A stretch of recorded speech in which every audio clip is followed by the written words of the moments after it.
Good evening. Welcome to my YouTube channel Hitesh biology academy चालू। आज हम 11th क्लास और बीएससी के एक इम्पोर्टेंट टॉपिक के बारे में डिस्कस करेंगे जिसका नाम है यू बैक्टीरिया की स्ट्रक्चर। हम इस टॉपिक के बारे में डिस्कस कर रहे हैं structure of you bacteria. You bacteria actual में एक बैक्टीरिया ही है और इसके बारे में हम लोगों ने इससे पहले जो भी डिटेल पढ़ी है उसको एक बार हम रिकैप करते हैं कि बैक्टीरिया को लेकर के हमने क्या क्या चीज़ें एक बार रीड कर ली है, एक बार पढ़ ली है। हम एक बार उसके बारे में रिकैप करते हैं और उसके बाद में फिर हम यू बैक्टीरिया के स्ट्रक्चर्स को लेकर के आगे बढ़ते हैं। हमने बैक्टीरिया की शुरुआत टेक्सोनॉमी से की थी।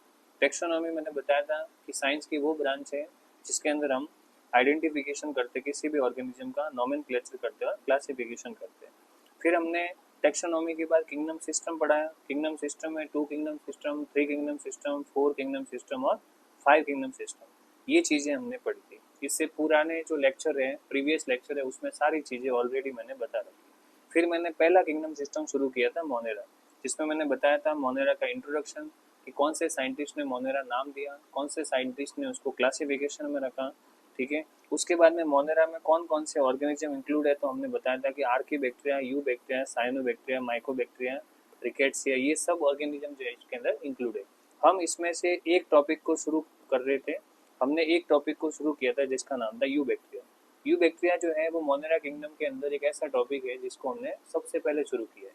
यू बैक्टीरिया की अगर बात करें तो मैंने इसका सबसे पहले जनरल इंट्रोडक्शन बताया था कि कौन से साइंटिस्ट ने इसके बारे में क्या बताया, कौन से साइंटिस्ट ने इसको कौन से क्लास में रखा, कौन से ग्रुप में रखा। ठीक है। कौन से साइंटिस्ट ने उसके फायदे बताए, नुकसान बताए, कौन से बैक्टीरिया से टीके बनते हैं, कौन से बैक्टीरिया से जो एंटीबायोटिक बनती है, ये सब चीज़ें बताई। साइज बताई कि कौन सा बैक्टीरिया साइज में कितना छोटा होता है, कितना बड़ा होता है। उसके बाद में फिर हमने लेक्चर नंबर 2 शुरू किया था जिसके अंदर मैंने बताया कि बैक्टीरिया का शेप और फ्लैजिला। ठीक है।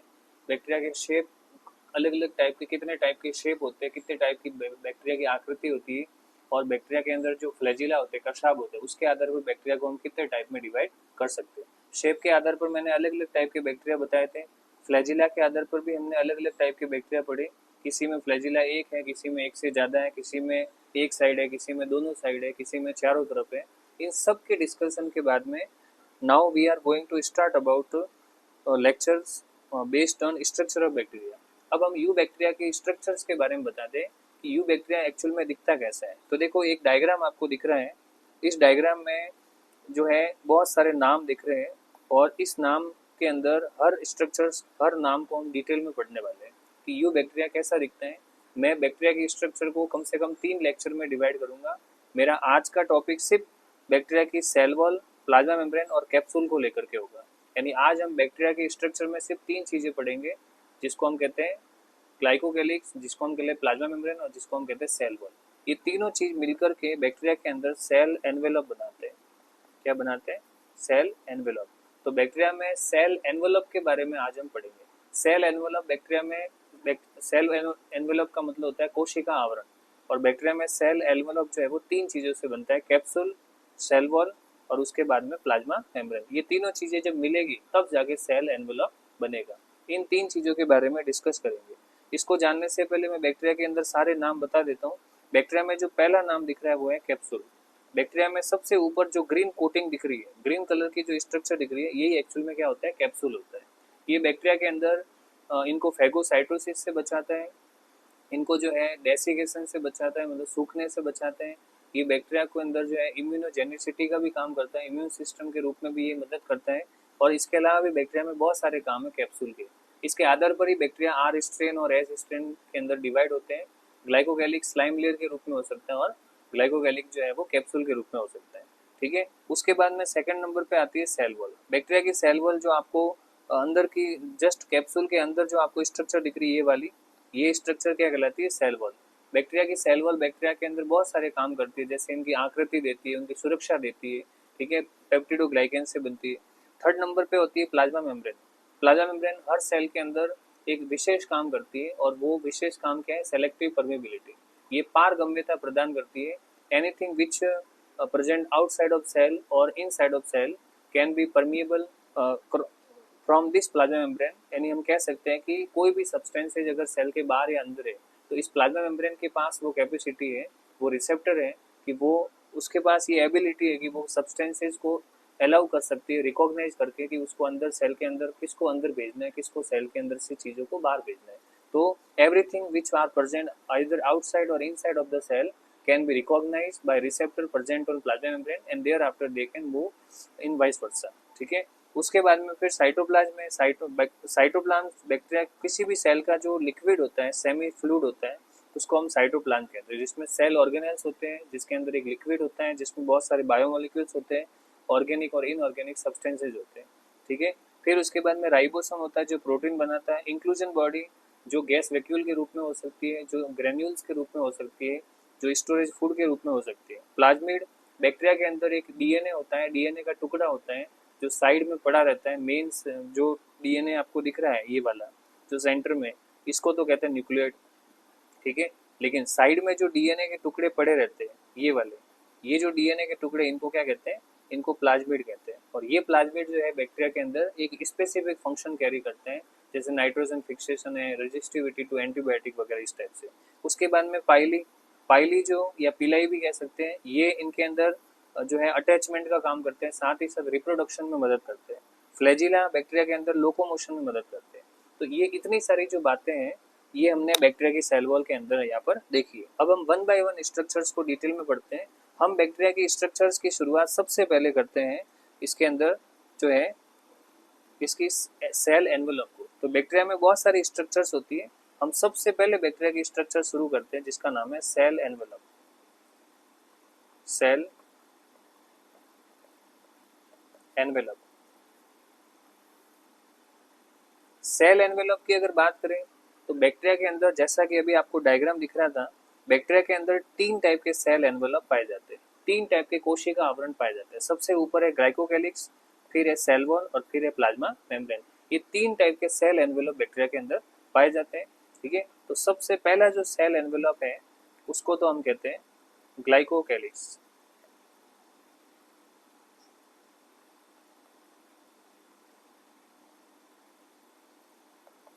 दूसरे नंबर का जो सेल एनवेलप है उसको हम कहते हैं सेल वॉल, और तीसरे नंबर का जो सेल एनवेलप है उसको कहते हैं प्लाज्मा मेम्ब्रेन।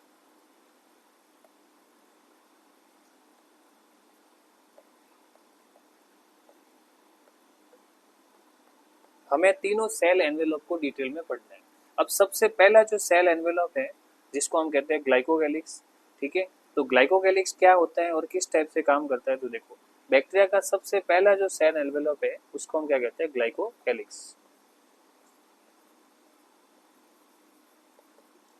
ग्लाइकोकैलिक्स एक्चुअल में है क्या, तो ग्लाइकोकैलिक्स जो है बैक्टीरिया के अंदर यूँ समझो कि एक प्रकार का एक ऐसा सब्सटेंस है जो लिपिड से बनता है, या हम कह सकते हैं कि नॉन सेलुलोज कंटेनिंग होता है, पॉलीसैकेराइड, नॉन पॉलीसैकेराइड भी हो सकता है। एक ऐसा सब्सटेंस है बैक्टीरिया में जो बैक्टीरिया के अंदर सुरक्षा करता है, ये सुरक्षा करता है। और ये समझो कि ये बैक्टीरिया को फैगोसाइटोसिस से बचाता है, बैक्टीरिया को सूखने से बचाता है, इम्यूनोजेनिसिटी का काम करता है। तो ग्लाइकोकैलिक्स बैक्टीरिया में होता कितने टाइप का है, तो देखो बैक्टीरिया में ग्लाइकोकैलिक्स 2 टाइप का होता है। सबसे पहला जो टाइप होता है वो होता है लूज ग्लाइकोकैलिक्स। लूज ग्लाइकोकैलिक्स का मतलब ज़्यादा अरेंजमेंट नहीं होता है, इतना ज़्यादा टाइट बाउंडेड नहीं होता है, इसमें एकदम हल्का तरीके से होता है। अगर बैक्टीरिया में ग्लाइकोकैलिक्स एकदम लूजली अरेंज है यानी ढीले तरीके से बंधा हुआ है तो इसको कहते हैं स्लाइम लेयर। स्लाइम लेयर, इसको हम किस नाम से जानते हैं, स्लाइम लेयर। ठीक है, और अगर ग्लाइकोकैलिक्स बैक्टीरिया में हार्ड होता है तो फिर इसको हम कहते हैं कैप्सूल।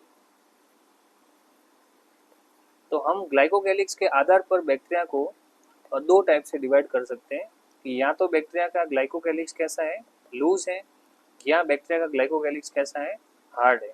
अगर ये लूज है तो इसको स्लाइम लेयर कहते हैं, और अगर ये हार्ड है तो इसको हम कैप्सूल कहते हैं। दोनों की अपनी अपनी विशेषता है।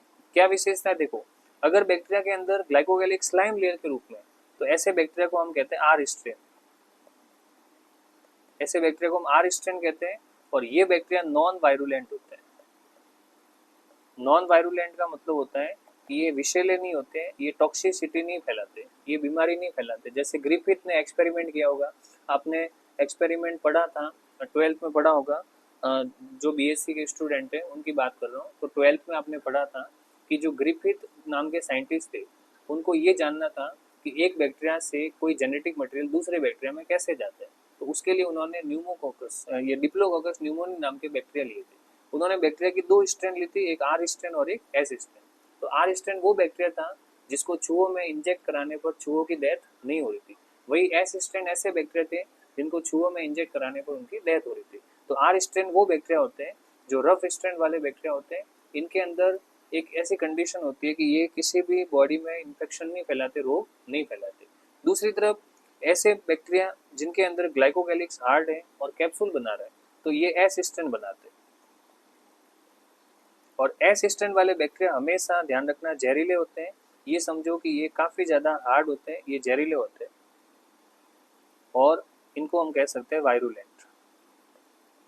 ये वायरुलेंट होते हैं मतलब काफ़ी ज़्यादा टॉक्सिसिटी फैलाते हैं। इस टाइप के बैक्टीरिया अगर किसी बॉडी में जाएंगे तो वो डिजीज़ क्रिएट करेंगे, वो रोग फैलाएंगे। जैसे ब्लेक्लोस्ट्रीडियम हो, भले वो माइकोबैक्टीरियम हो, ट्यूबरकुलोसिस हो या भले वो Streptococcus pneumoniae.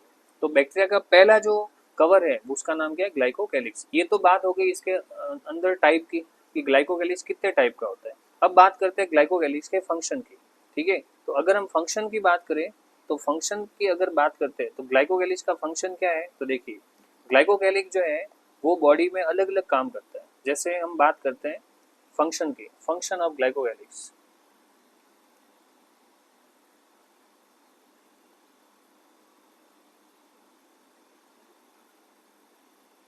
Function of glycocalyx.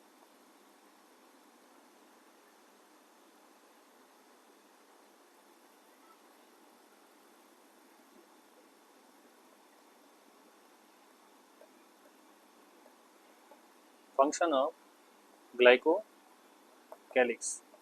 Glycocalyx के काम क्या क्या है? तो देखो अभी थोड़ी देर पहले ही मैंने बताया था ग्लाइकोकैलिक्स बॉडी में बहुत सारे काम करता है। जैसे देखो सबसे पहला काम prevent from desiccation. Prevent from desiccation. Desiccation का मतलब होता है सूखना। अगर बैक्टीरिया की कॉलोनी सूख रही है तो उसको सूखने से बचाने के लिए उनके अंदर क्या पाया जाता है? उनके अंदर ग्लाइकोकैलिक्स होता है। ये समझो कि एक ऐसा लिपिड है जो बैक्टीरिया को जो है सूखने से बचाएगा। अगर कहीं वो ड्राई हो रहे हैं, ड्राई होंगे तो बैक्टीरिया की सेल वॉल भी मर जाएगी और सेल वॉल मर जाएगी तो बैक्टीरिया जो है वो खत्म हो जाएंगे। इसलिए बैक्टीरिया की सेल वॉल को बचाने के लिए ग्लाइकोकैलिक्स आता है ताकि बैक्टीरिया सूखे नहीं, उसकी सेल वॉल जो है वो टूटे नहीं किसी एंजाइम से भी रिएक्शन। इसके अलावा ये इम्यूनोजेनिसिटी पैदा करते हैं। इम्यूनोजेनिसिटी का मतलब होता है ये इम्यून सिस्टम की तरह काम करता है। ग्लाइकोकैलिक्स इनके अंदर इम्यून सिस्टम की तरह काम करता है और हर तरह के बैक्टीरिया को, हर तरह के वायरस से इनको बचाता है।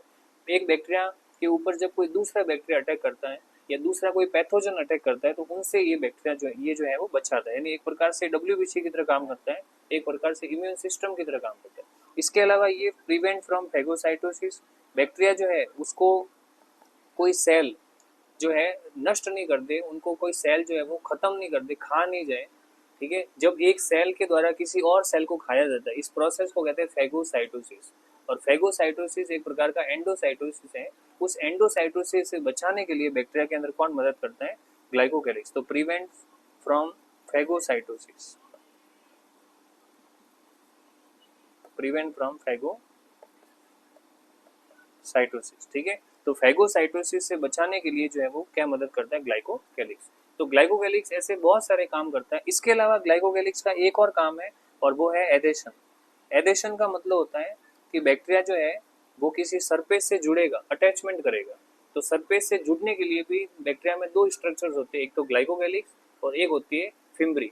फिम्ब्री भी जो है बैक्टीरिया को जोड़ने में मदद करती है सरफेस से, और ग्लाइकोकैलिक्स भी जोड़ने में मदद करता है। ये बैक्टीरिया के अंदर पहले स्ट्रक्चर हो गई जिसको हम कहते हैं ग्लाइकोकैलिक्स। ग्लाइकोकैलिक्स के बाद बैक्टीरिया में सेकंड नंबर की स्ट्रक्चर्स होती है जिसको हम कहते हैं सेल वॉल। ठीक है, अब सेल वॉल की बात करें तो सेल वॉल आपको पता ही है काफी ज्यादा हार्ड होती है।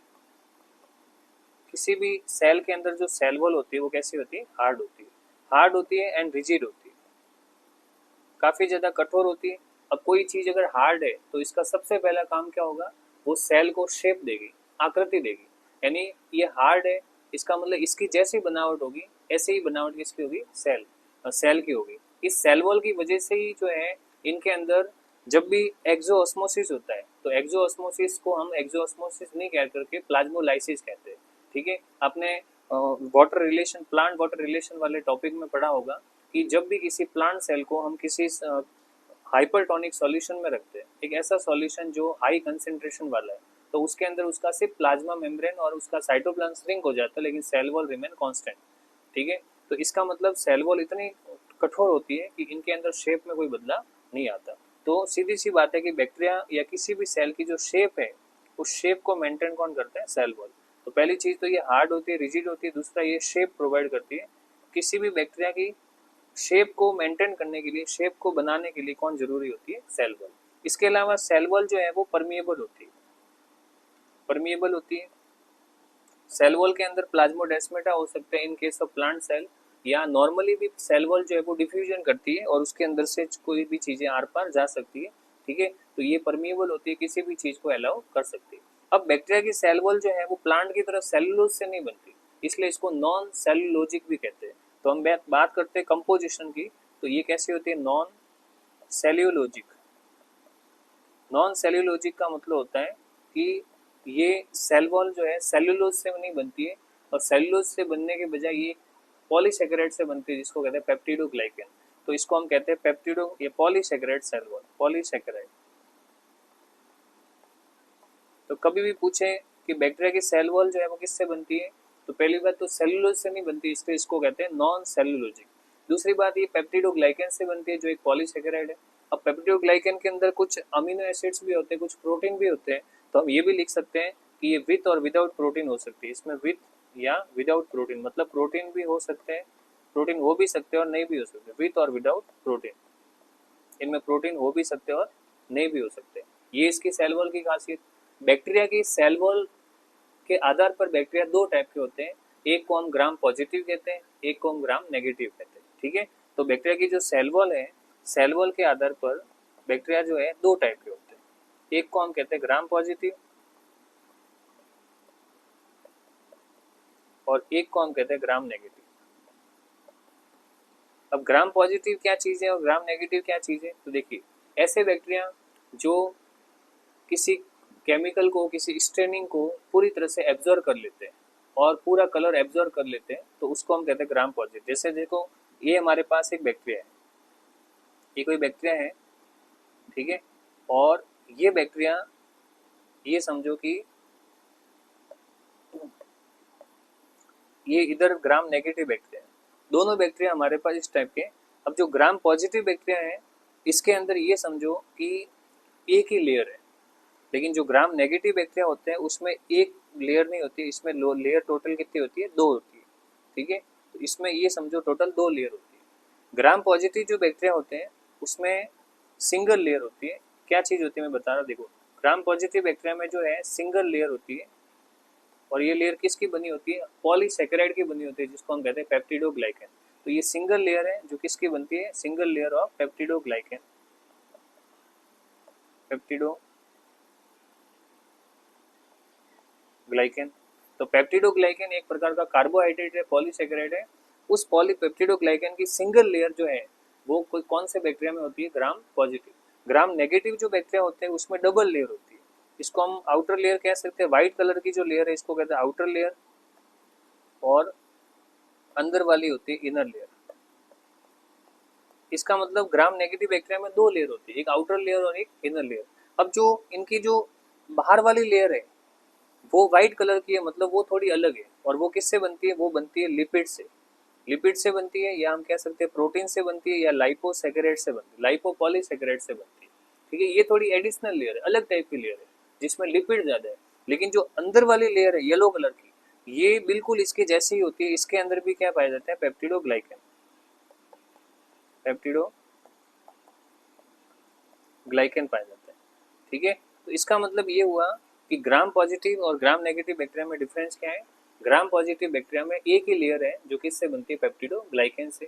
ग्राम नेगेटिव बैक्टीरिया में दो लेयर है, एक बाहर वाली और एक अंदर वाली। जो अंदर वाली लेयर है वो तो बिल्कुल ग्राम पॉजिटिव की तरह पेप्टिडोग्लाइकन से बनती है, हालांकि थोड़ा पेप्टिडोग्लाइकन कम होता है, 20% ही होता है, उसमें 80% होता है, फिर भी इनमें पेप्टिडोग्लाइकन है। इसमें बाहर एक एक्स्ट्रा लेयर है जो किससे बनती है, लिपिड से, प्रोटीन से और लाइपोसैकेराइड से बनती है।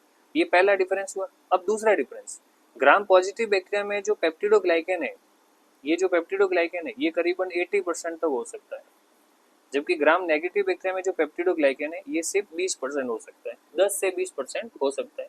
ठीक है। तीसरा डिफरेंस, ग्राम पॉजिटिव बैक्टीरिया में जो पेप्टिडोग्लाइकन की जो लेयर है ये थोड़ी मोटी होती है, ये समझो ये काफी ज्यादा थिक होती है, यानी हम कह सकते हैं कि इनकी जो लेयर होती है भले ही सिंगल लेयर, पर ये काफी ज्यादा थिक होती है और इसकी थिकनेस जो होती है वो 20 से 80 nm तक हो सकती है। जबकि वहीं पर ग्राम नेगेटिव जो बैक्टीरिया है इनके अंदर ये जो लेयर है वो थोड़ी थिन होती है और इसकी जो थिकनेस होती है वो 12 से 20 nm तक हो सकती है, 12 से 20 nm तक हो सकती है। ये इनकी थिकनेस की बात हो गई कि इनकी थिकनेस कितनी होती है। ठीक है। अब ग्राम पॉजिटिव बैक्टीरिया को ग्राम पॉजिटिव क्यों कहते हैं, इसकी कहानी शुरू करते हैं। तो सुनो, हमारे पास एक स्टेन होता है। अब स्टेन क्या होता है इसकी बात बताते हैं। तो देखिए, हम जब लेबोरेटरी में एक्सपेरिमेंट करते हैं तो एक्सपेरिमेंट करने के लिए हम क्या करते हैं कि एक स्लाइड लेते हैं और स्लाइड के ऊपर हम बहुत सारी सेल का एक सैंपल लेते हैं। एक सेल या सेल का पूरा ग्रुप जिसको टिश्यू कहते हैं, हम टिश्यू लेते हैं। अब ये जो टिश्यू है, इस टिश्यू में क्या है, सेल है। इस सेल को हमें किससे देखना पड़ता है, माइक्रोस्कोप से। अगर आप इन सेल को डायरेक्टली माइक्रोस्कोप से देखोगे तो ये सेल आपको क्लियर नहीं दिखेगी। इनको क्लियर देखने के लिए हम इनके ऊपर कुछ केमिकल डालते हैं, यानी जिसको हम कहते हैं स्टेनिंग टेक्निक। तो ये जो केमिकल हम इनके ऊपर डालते हैं, जो इनके ऊपर केमिकल जो है इम्प्लांट करते हैं, तो इस केमिकल को हम कहते हैं स्टेन। ठीक है। तो ये स्टेन अलग अलग तरह के होते हैं, अलग अलग तरह के सेल के लिए, अलग अलग तरह के सेल के ऑर्गेनल्स के लिए। तो ये समझो कि हमें बैक्टीरिया की सेल वॉल को देखना है। तो बैक्टीरिया की सेल वॉल को देखने के लिए हम जो केमिकल यूज करते हैं वो केमिकल जो होता है उसका नाम है क्रिस्टल वॉयलेट। Crystal violet. ठीक है। अब ये क्रिस्टल वॉयलेट जैसे ही हम बैक्टीरिया के ऊपर ऐड करते हैं तो अलग अलग प्रोसीजर से ऐड करते हैं। जैसे क्रिस्टल वॉयलेट डाला, फिर उसके बाद में हमने 0.5% आयोडीन ऐड किया, फिर उसके बाद में हमने बैक्टीरिया को, बैक्टीरिया की जो स्लाइड है जिसके ऊपर हमने आयोडीन डाला उसको हमने वाटर से धो लिया या एल्कोहल से धो लिया। ठीक है, अलग अलग तरीके से। उसके बाद में फिर हमने एल्कोहल या एसीटोन से इसको धो लिया,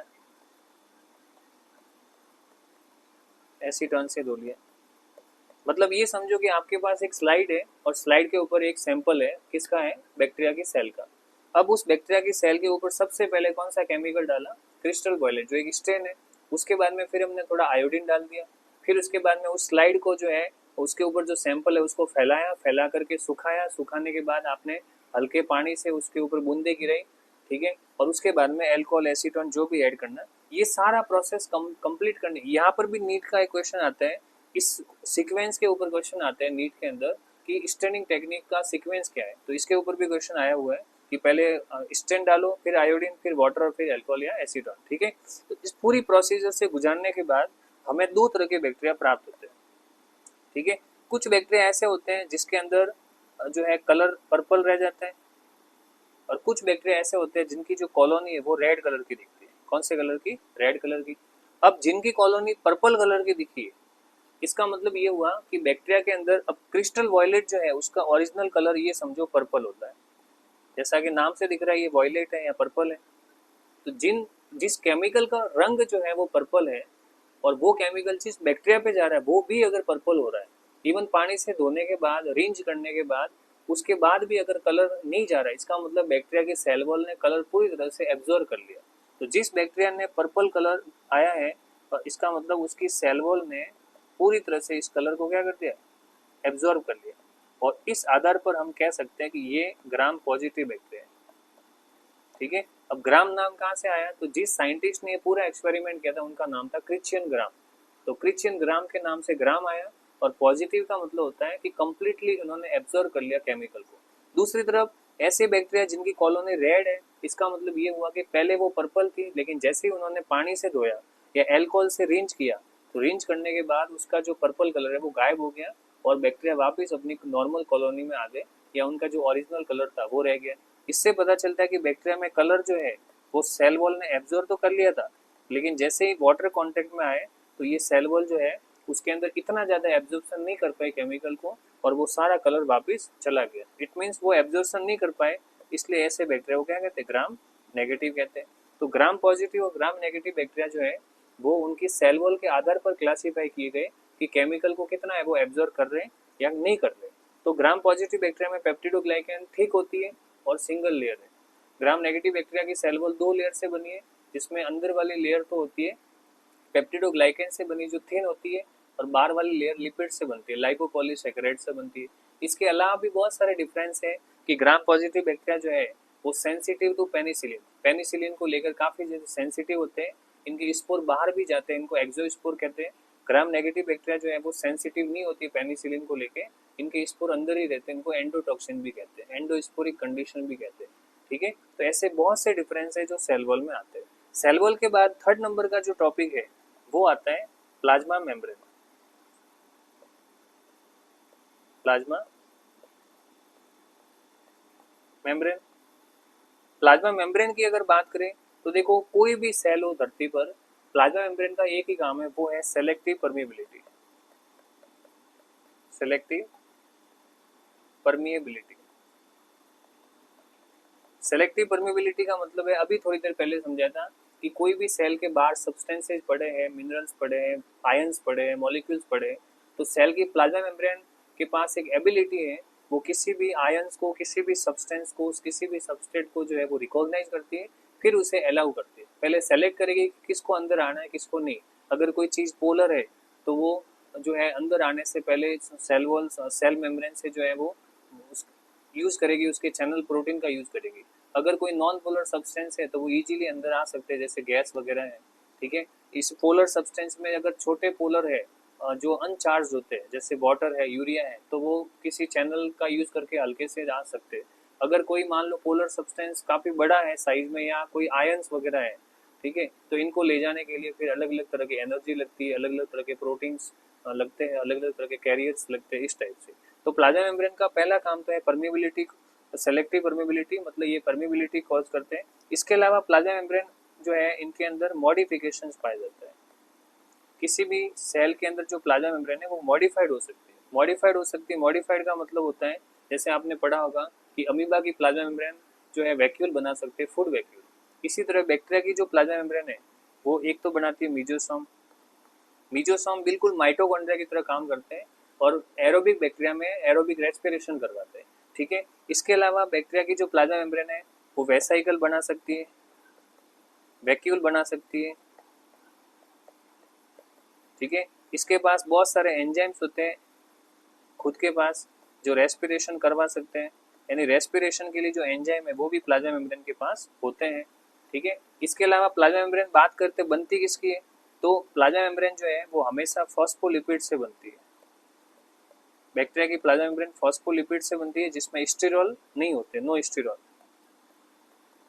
स्टीरॉल नहीं होते, जबकि प्लांट सेल, एनिमल सेल की जो सेल वॉल है उनमें स्टीरॉल भी पाए जाते हैं। ठीक है, तो आज का हमारा जो लेक्चर था वो बैक्टीरिया की सेल एनवेलप को लेकर के था, जिसमें हमने 3 तरह के सेल एनवेलप पढ़े, ग्लाइकोगैलिक, सेल वॉल और प्लाज्मा मेम्ब्रेन। ठीक है, आई होप कि आपको ये लेक्चर पूरी तरह से जो है समझ में आया हो।